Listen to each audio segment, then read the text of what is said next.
Hey everyone, welcome back to the Period Chats podcast. So today, this is someone I've been wanting to bring on the podcast for a long time, and I've been manifesting it. And here we are. So we have Avocado Aly coming on, and you can, if you're watching us on YouTube, you can see our videos. If you're listening to us, Aly is just someone that I came across on TikTok in this beautiful world of creating friendships online. And she's someone that I really admire. And I'm so excited. Today's going to be a little different format.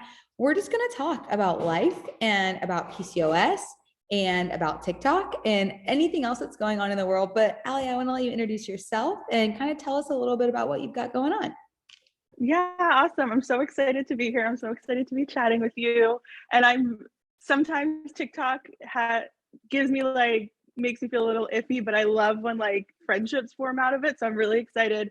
I'm Allie, but everyone calls me Avocado Allie. And I'm just some chick on the internet, and I use my platforms to talk about self-love and body acceptance. And I talk a lot about my struggles with OCD and then PCOS as well. But yeah, I'm just chilling. I'm kind of like a Swiss Army knife of person. I have 1,000 titles. I'm constantly doing something different, whether it's posing for drawing classes, nude online for people in England, or teaching yoga. It's kind of all over the place. But yeah, I'm so excited to be here with you. I think it's so fun that you pose for drawing classes, and we can just start there. So, with body acceptance, it's a journey. Did you think 10 years ago that you would just be chilling naked on the internet, like letting people draw your beautiful body? Not at all. I actually went to school for art. I was a painter, so I spent a lot of time in figure drawing classes. And I remember thinking in college, this is so cool. I wish I could be the person who feels confident to just let it all hang out in front of a bunch of 18-year-olds. And there were times when I would see a listing on Craigslist or something that was looking for models, and I would be like, I could do that. And then I'd be like, no, I can't. And then it's just something that kind of happened over time. And I don't really know how, but I got into this London, UK online drawing class loop. So I feel like everyone in London has seen me naked. But I do think it's been a really important part of my journey towards self-love, because I also another part of my journey was I used to draw myself naked at really unflattering angles. And I used to take pictures of myself below really kind of odd views, and forcing myself to see myself from all angles was a big part of that journey. And then going into figure drawing and knowing that people are going to see you at maybe what you don't consider your best angle, or what you consider flattering, which is such a stupid word. And you have to see how other people see you. And that can be kind of challenging. And I don't know, it's kind of been a practice. I suggest anyone who has an opportunity, just pose for a new drawing class. I think that is yeah, when we were talking about that, we had a chat earlier in the week to kind of just chat before the podcast. And that's something that I think, so it's interesting. I'm taking improv classes, which I told you, which is a similar experience of I wanted to do it when I moved to Austin. And I was I'll never be able to do it. And so that feeling of oh, now we've both done something that made us nervous. And so with the new drawing classes and seeing yourself through other people's eyes, that is definitely a journey. How do you approach that? How do you mentally approach that? Because I feel like a lot of people listening are like, oh gosh, I never want to have to see that.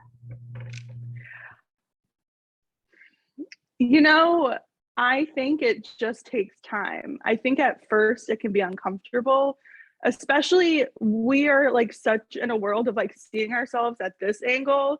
And we were talking when we were setting up, I didn't know Zoom automatically filtered your face. We're so used to not seeing ourselves in a way other than we want to be seen, or with a filter or whatever.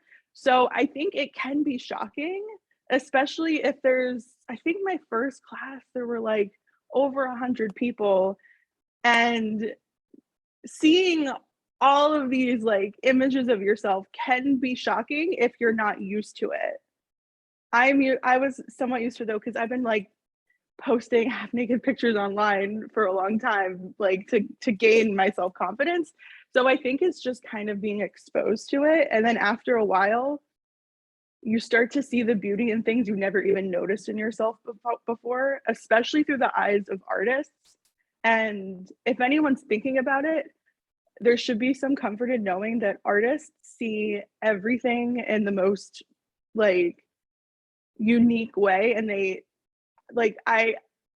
people have so many strong feelings about my body hair, but when it comes to artists who draw me, they think it's just so unique and so different and so interesting to draw.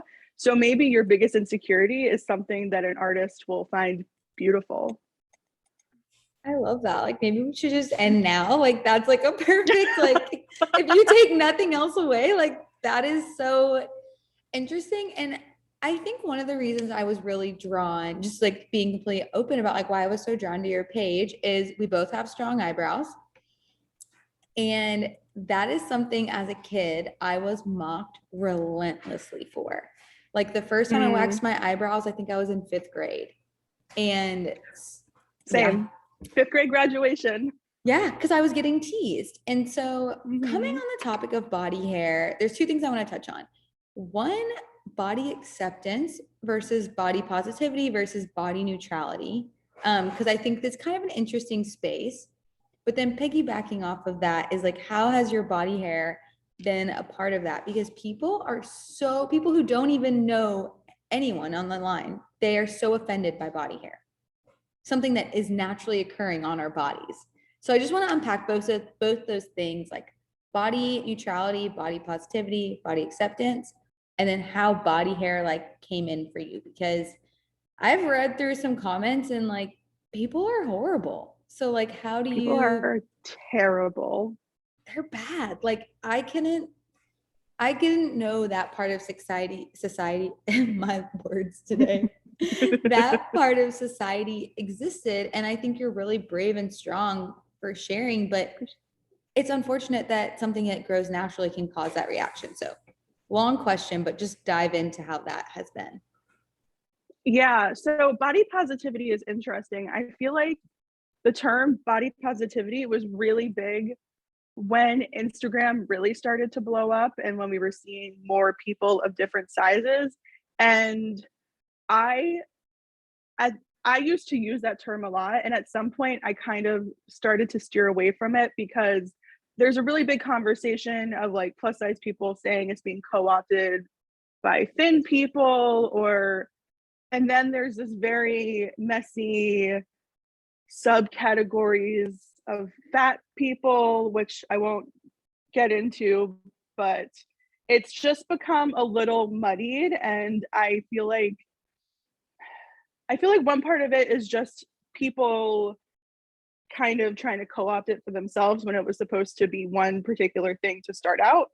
But then I think, on the other side of it, it started to become be positive no matter what. And like we were talking a little before this about like the wellness industry, and I was very, very deep into it as well, and also very orthorexic for a long time. And I do think that side of like social media or hashtag body positivity was very like toxic positivity in a way, and just like you need to feel good all the time. And like the truth is not everyone is at that part of their journey. So for body neutrality, I think it's more just your body is your body and that's it, and there's no feelings associated with it. That's at least my understanding.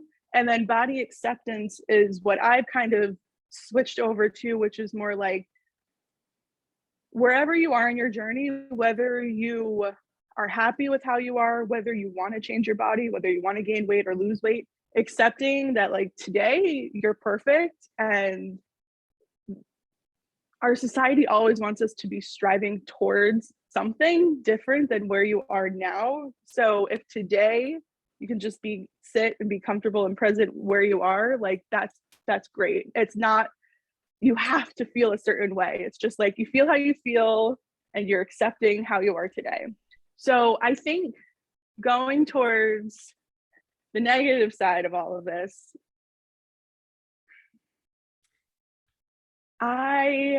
it baffles me, the things I see. When I started my TikTok, it was just purely for fun. I was bored in the beginning of COVID, like everyone else. I wanted to learn the Doja Cat dance or whatever. And then I posted a really stupid video, and you could see how prominent my eyebrows or my unibrow was. And that's when like all of the negativity started coming my way. And I was just like, why are people so upset? Especially like you were saying, like if you're in a certain bubble or you're around like certain people, you don't realize that there's like this whole world of people who are just like, you have to look one particular way and that's it. And I could go on forever about this, but I'll just say that media and the things we've grown up learning really, really stick with you. And there's just so many societal and gender norms that people really can't see past. And then there's also this really hilarious side where people are like, you're unhygienic. And I'm like, men have body hair too. I don't know what you're talking about. That's the one that kills me. So I go through phases of growing out my armpit hair. It's just something I like to play with and I think it's fun. And I also kind of like to like in yoga, I'll notice people look, I'll lift my arms up. Like I don't have it now, but they'll be like, like, it's like everyone's neck snaps around. And like, I'm in Austin, like you wouldn't think that would be the case. But when people tell me like it's unhygienic, I'd be like, that's interesting. Cause there's actually a reason we have body hair, and hygiene is actually a really big piece of it. It's there to protect us. Right. Especially our pubes. I think they're like, that's a big part of it. Yeah. Did you see that protect us from like infections? Did you see that funny TikTok that was like, what are we doing with our pubes, ladies? And it was like, it went viral like a year ago. And it was actually one of the more positive ones I saw. People in the comments were like really hyping each other up. But that's the interesting thing, one with like pubic hair. Like, why are men allowed to, like, if you go to the typical gender norms, like men can have it, women can't. And like, when you go down the rabbit hole of reading about that, which we don't have to get into today, but I do encourage you to like look to where these norms came from, because it's kind of disturbing.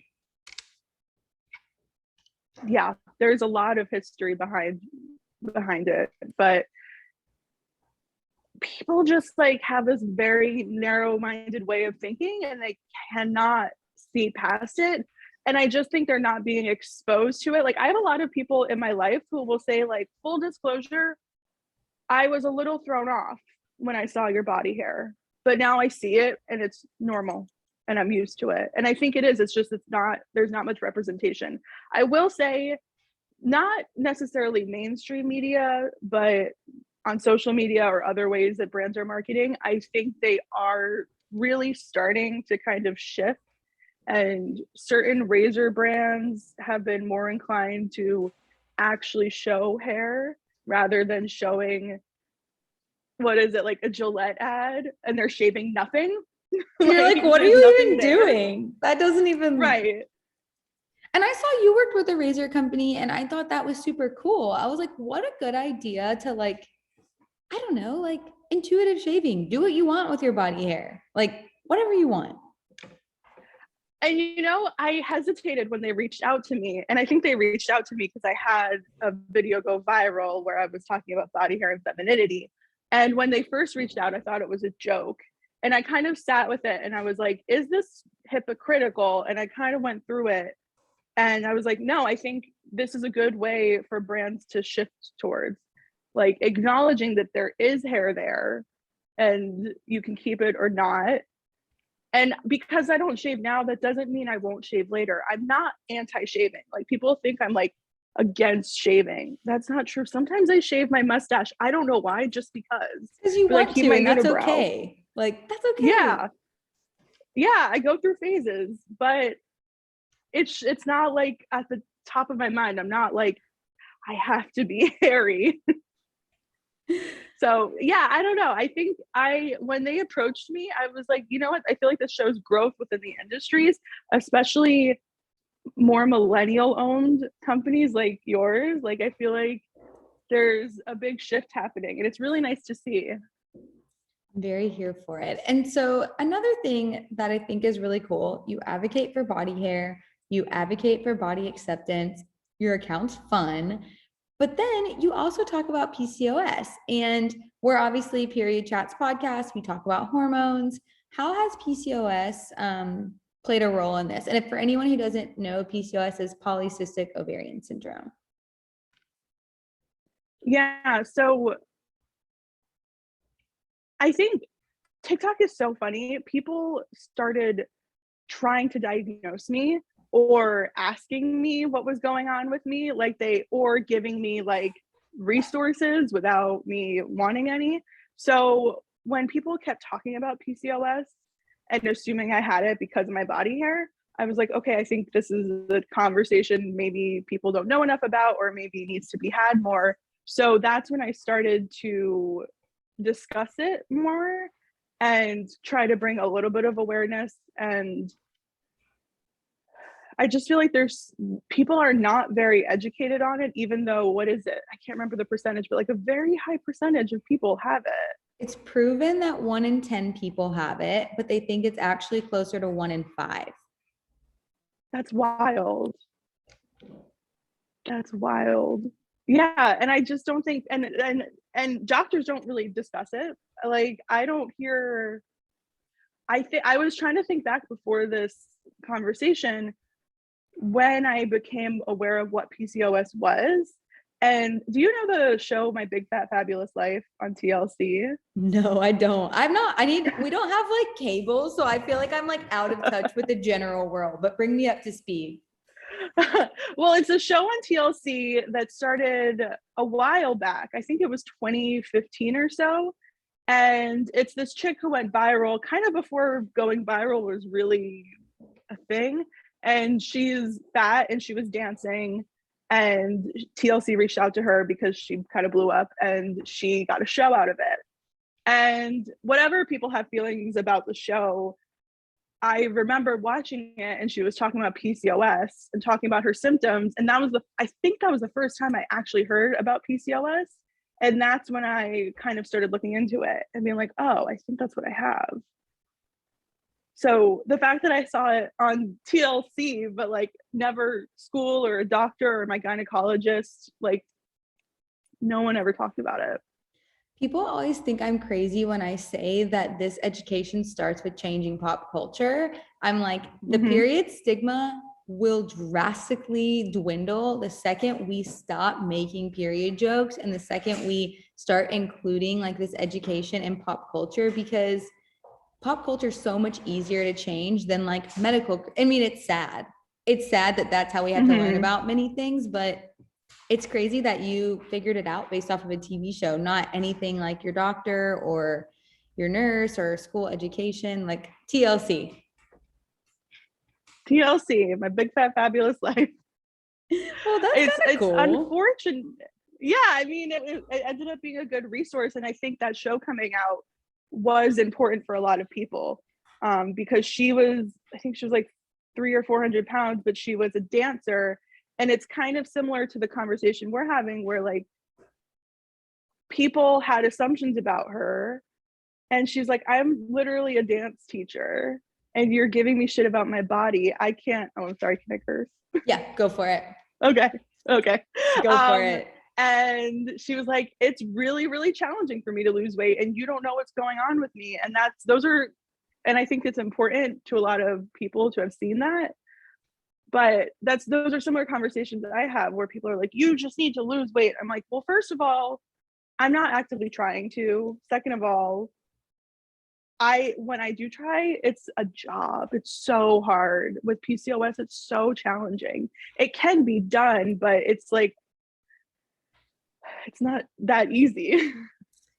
And it's crazy that like, I always say like focusing on weight is such lazy medicine. Like it's such lazy medicine to be focusing, or it's first off, it's none of your business if you didn't ask anyone. Second off, for any healthcare provider listening, focusing on weight is lazy medicine, because that is like, no, just because you can see something on the outside. And 3, we have to stop centering weight and health in the same conversation. We have to step away from that, because those things do not equal one or the other. And I could go on and on for hours, but I'll just say that I have had a lot of diagnoses missed because the sole focus of an appointment was on my weight, which I know is very common. And like, how does that make you feel? Like that's so shitty. Like, you've had to go spend extra money on doctors, do other things. Like, when you think about that, how does that feel? It's incredibly frustrating. The whole healthcare system is really, really upsetting. To know that like a thin person could go into a doctor and potentially get a diagnosis because they're not focused on your health, your weight, the entire appointment. And as a kid, it was so heart-wrenching and so upsetting. And for years, I was like, I really don't want to step on the scale. It's really triggering to me. And they were like, you have to. And I just cried every time I left a doctor's appointment. And I will say that I think now that I'm older and that I can advocate for myself and that there's more discussion around this, it's become easier. And to know that, like, if any younger person is listening and they struggle with that, like, no, you can stand up for yourself. And also you can leave and find another doctor. And the best gynecologist I ever found, who was my primary doctor for a long time, worked in a, it was a clinic for birthing. It was like a birthing clinic, and cool. They still let me come see a gynecologist there. And it was a really like warm and comfortable setting. So it's okay to find another doctor. I think that's the biggest thing. Like, and like with how our health system's set up, it's like, oh, you have to stick with this one doctor. Like, and a lot of doctors, especially old school ones, are going to make comments regardless. Like, it's ridiculous, especially like for people with uteruses and menstrual cycles. And like when you hit puberty, like it's a really important time. And you're so right. Like, you can walk out and say, I'm not subjecting myself to this. I'm going to find someone else. Yeah. And I remember the first time I got into an argument with a doctor because it was about my PCOS before I was officially diagnosed, but I knew I had PCOS. And it was one of the first times I felt comfortable enough to advocate for myself. And he did not like that. He was older, he was old school. He just wanted to throw me on metformin. And I had not officially even been diagnosed as PCOS. And I said, I would really like to explore maybe other options like seed cycling or something in that realm, or, you know, like other ways of balancing my hormones. And I asked for particular blood work tests, and he wouldn't give them to me. And he just wanted me to go on metformin. And I said that a lot of people, sure, maybe a lot of people have success with that, but that's a Band-Aid. And I would like to work towards, you know, leveling out my hormones before I jump right into a medication that, what will I be on it for the rest of my life? And doctors, a lot of doctors, especially old school doctors, I'm generalizing, of course, do not like that. They don't like being questioned. No, and like it's so hard too, because like everyone's path is different. What works for everyone is different, but you were literally saying like, I don't want to do this. And I always love to tell people, I worked in a hospital. If your doctor is refusing to run tests that you want, ask them very firmly, I would like you to note that in my chart, you refuse testing on X, Y, and Z. I have found that almost every time when you use that language, you're probably going to get the test. That is such a helpful tip, because I wanted my adrenal glands tested, probably because I was in the wellness realm and I was learning a lot about adrenals. So I think I just wanted them outside of all the other tests I asked for. And he was like, no, you don't need that. And I was like, even if I don't really, or maybe you think it's hippy dippy for me to find out if I'm adrenal fatigued, what's the harm? Just give it to me. I'll pay for it.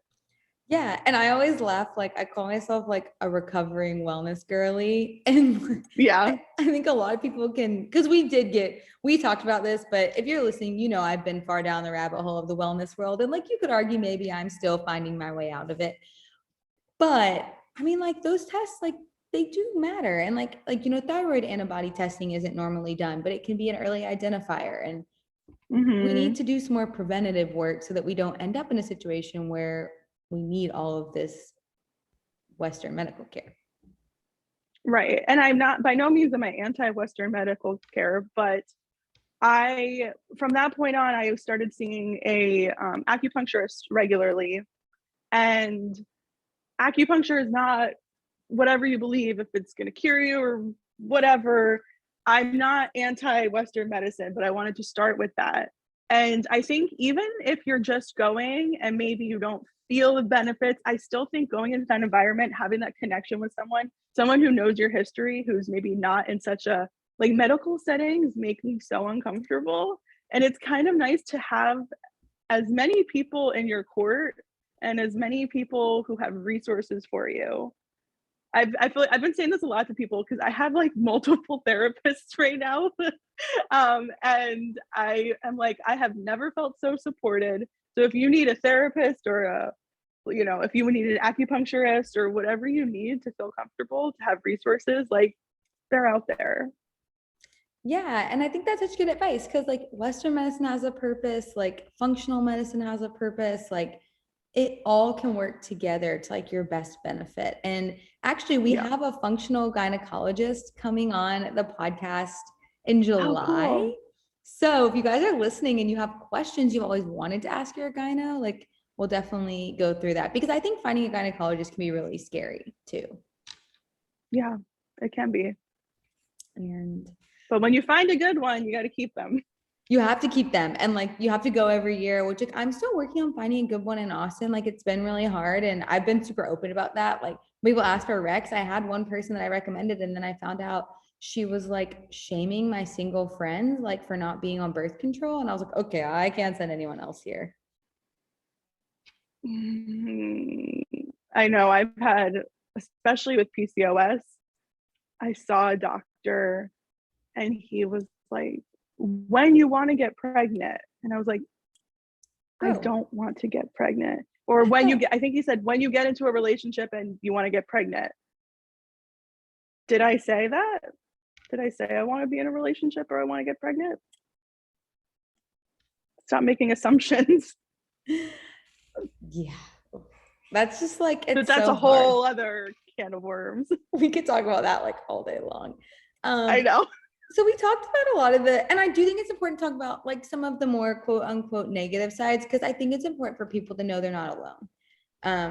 And I think you're really amazing to be so vulnerable and share so much of your story. Has anything positive, like what are some of the positive things that have come out of, putting yourself out there on TikTok? Like, have you connected with people or, thinking more about those people who really probably look up to you and they're like, wow, okay, I feel like I found someone who I can connect with. What has that been like? Yeah, it's like, it's always so easy to get stuck on the negative, but there is so much positive. Of course, like meeting people like you, I've made so many amazing connections with so many people. And also there is a really good community of people out there. I love when someone finds me who has PCOS and they're like, I'm a sister, like cis, CYST. And I think it's nice to kind of build that community, even though it's only online. And I've had some really, really cool opportunities. And there's one in particular that I cannot talk about yet, but I'm very excited about. So I'll be able to find out about that. September, I think. All right, you guys have to follow along for the long haul September. So we'll get to see that. Yeah, it's kind of far out. But I've been in communication with so many amazing people.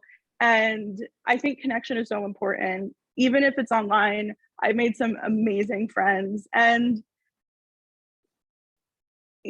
there's always going to be negative people and they're always going to be like the loudest, but also they're the ones that are going to like make you go viral on TikTok.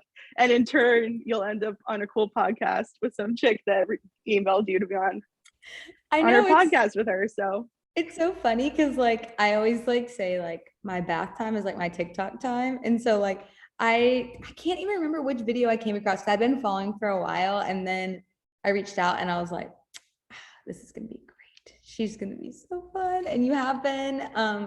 So anything else on your mind? Like, we've talked a lot about different things, and I appreciate the openness and like the conversation. Like, what else is on your mind? Maybe it's not related to any of this stuff, but just what else you got going on? I always have a million things going on. Right now, I'm really, really trying to get started on my yoga business. I got certified in the pandemic. I started before the pandemic and then I finished, and then I had a lot of mental health stuff going on, and that kind of went on the back burner. So now that's my main focus, is just, well, one of my focuses is kind of getting set up with that. It's called Fat Bitch Yoga, which I might have to censor at some point because the algorithm does not like the word bitch. They don't like funk it either because they think we're saying fuck, and it's which was kind of the point. Like, I Oh, wanted to say that, but you can't like trademark that. So the algorithm is very sensitive to curse words. yeah. Even if you're calling yourself a bitch, they'll remove it. So maybe it's changing. For now, it's Fat Bitch Yoga. And that's kind of been my baby right now. But I'm always doing 1,000 things, posing for a drawing class, or who knows. But yeah, no, that's what I've got going on. And then I did make sure to have some plants in view because you were asking about my plants. That is the last thing I want to end on, because I know we have a lot of plant parents who listen to our podcast. And so you have some fun videos on like plants. So can you tell us kind of where that came from? Because I think that's a really fun outlet that a lot of us bond over, is we all love our plants. I feel like it's very millennial. I feel like there's a lot of like jokes about millennials not having kids but having plants, and I'm kind of very here for it. I have always killed plants and I always wanted to be a plant person. I think I got Skillshare at one point, and sorry, free promo for Skillshare. And I watched a course about plants by Plant Queen, I think their name is. And I was like, I'm going to do it. I am dedicated. I'm going to be a good plant parent. So I started out with like 2 plants, and now I have a ton of them and a ton of propagations. And my biggest tip is stop overwatering, and don't put your plant where you just don't put your plant somewhere just because you think it's aesthetically pleasing and it's because where you want it to be. You have to figure out where the plant will be happy, because they are living creatures and they have specific needs. And there's not like a catch-all, every plant water once a week and that's it. So do your research, and then you can kind of feel what the plant wants. When you live with something long enough, you're like, you look like you need some water, but Yeah, don't overwater. That's what I did for years. that is the toughest one, because you think you're loving them by watering them and you're really not. Yeah. Did you know that you can fertilize your plants with period blood? I'm totally gonna do that. I think I knew that, but I forgot. Oh my I'm God. gonna send you, we made like a little card. I'll send you the PDF. I can link it in this podcast too. I swear, because it's really cool. So basically your period comes once a month or once a cycle, and you have to dilute it. Like, you need like a lot. I have a bottle here, but this isn't even big enough. You need like 1 menstrual cup of blood. You need to put like 8 to 16 ounces of water. And it's kind of crazy because like you only do it once a month, and then it like, for, I don't know, it's really cool how nature works. And my plants have been going crazy. I've been doing it for like 4 months now. That is so cool. I feel like a lot of people use fish emulsion, which sounds way grosser than using period blood. I feel like Doesn't a lot of people would smell. think the opposite. People think like, oh, it's gonna smell. It's like, it doesn't smell. It's literally just blood, and it's yours. Because a lot of people don't realize the fertilizer you buy has like animal blood and animal bones in it. So why not just like use Mhm. your own? You know, it's organically made.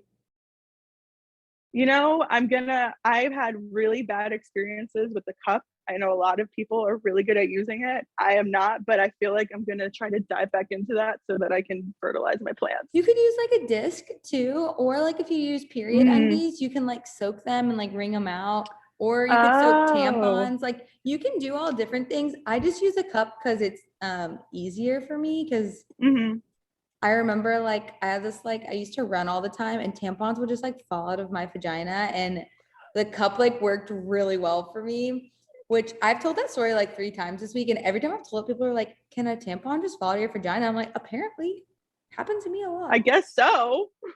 It does. And like the running, it like would push it out. I don't know. It might be a pelvic floor issue. I probably should look into that, but the cup works for me. Okay. The disc there was a lot of screaming and maybe when I tried the cup, I was just like screaming. I was like, get it there. It's hard. It was like not sometimes pleasant. If you put it in wrong, then you stand up and it pops and you're like, oh, the suction. Yeah. I don't know. That makes me feel weird. I'm a period undie girl. I've been using period undies for like a year now, and that's my go-to. You can just soak them. Because I mean, yeah, I'll do that because with PCOS and my extremely heavy flow, I'm just like, I don't want to deal with anything else. It's so much easier. I love period undies. They're the best. I mean, that's a whole other thing now though. Have you seen all the TikToks about the companies getting sued?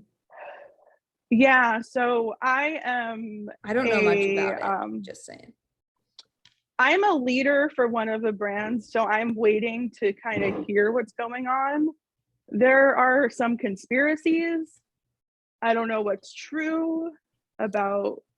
That's why I haven't posted about it either. Brands. I don't know what's true and what's not, and like it's so tricky because like I don't want to hate on another brand if it's not even true. Yeah, it's a weird, tricky thing, and I am observing from afar, and I'm just kind of waiting to see what happens. I hope it's not true. I mean, all I'll say is that Thanks is who I'm a leader for, and they do have proof of third-party testing. So okay, great. I'm not sure but I don't really know the logistics of the lawsuits right now. So we'll see what happens, but hope not. There are conspiracies that like big period companies that have been around forever, you know, they're losing. I don't know if this is true, but I've heard like murmurs. You know how like when almond milk started blowing up and then the milk brands were trying to do whatever they could do. Yeah. So who knows? I don't know. I'm sure it's been a big disruption to like Tampax. It's interesting. Like I'm sure it has. That's a whole other thing we could talk about. You got to come back. You have to just come back. I know. We have too many things. Don't even get me started on any topic. I'll go forever. Me too. I'm like a rabbit hole of a host, but I think that's really interesting. And maybe once everything comes out, we can chat about that like in a few months when we know more. I'd love to like dive into it. But I'll like just say that I don't know anything. I'm just telling you rumors I heard. Yes, but this is all and we'll third party. We don't know anything. We're just bringing it to We don't know anything. And social media is great for getting a message out, but they're just people on social media. And it can be great for getting the wrong message out sometimes. So who knows? Who knows? We'll see. I'm sure we'll find out soon. Yeah. Well, that was such a fun episode. Thank you for coming on. If you guys love this episode, we're going to put all of the links to be able to follow Avocado Aly on all her awesome platforms. And don't forget to leave a review and let us know what you thought, because we do this because we want to connect with you and be able to give you some awesome resources. So let us know what you need and you want. So thank you for coming on, Aly. Thank you so much for having me. This is so much fun.